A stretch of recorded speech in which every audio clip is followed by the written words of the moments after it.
بسم اللہ الرحمن الرحیم۔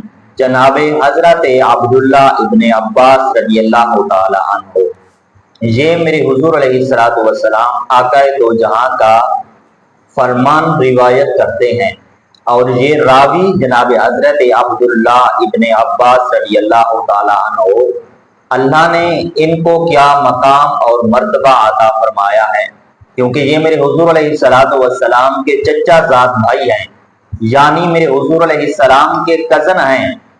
یہ 10 سال کی عمر ہے اور دربار مصطفیٰ سے ان کو لقب ملا مفسر قرآن کا، یعنی 10 سال کی عمر میں آپ مفسر قرآن بنے۔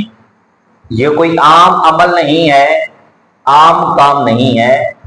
10 سال کی عمر ہے، بچپن ہے، اور پہاڑوں پہ بیٹھ کر آپ اللہ کے لاریب کتاب قرآن مجید فرقان حمید کی تفسیر لکھ رہے ہیں۔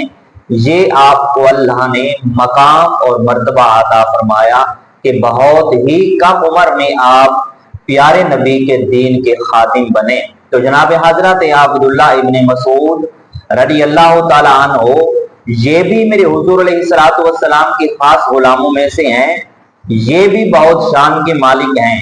ان کا لقب ہے صاحب نالین، صاحب مسواک، لیکن میرے حضور علیہ الصلوۃ والسلام کے یہ چچا زاد بھائی کزن جناب حضرت عبداللہ ابن عباس رضی اللہ تعالی عنہ یہ میرے حضور علیہ الصلوۃ والسلام کے پیارے غلام اتنی شان کے مالک ہیں کہ 10 سال کی عمر میں آپ کو مفسر قرآن کا لقب ملا۔ تو آپ میرے حضور علیہ الصلوۃ والسلام کا فرمان روایت کرتے ہیں کہ پیارے نبی کریم سرکار دو عالم صلی اللہ علیہ وسلم نے فرمایا کہ جو آدمی 30 مرتبہ سورہ اخلاص تلاوت کرے گا، قل هو اللہ احد اللہ الصمد لم یلد ولم یولد ولم یکن لہ کفوا احد، یعنی اس سورہ مبارکہ کو 30 مرتبہ پڑھے گا، تلاوت کرے گا، تو اللہ تبارک و تعالی اس کے لیے جنت میں 100 محل تیار کروائے گا۔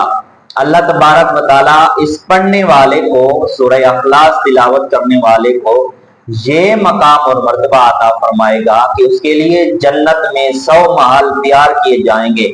آپ خود اندازہ لگائیں کہ جو آدمی سورہ اخلاص کو 30 مرتبہ تلاوت کرے اس کے لیے جنت میں 100 محل تیار کیے جائیں گے۔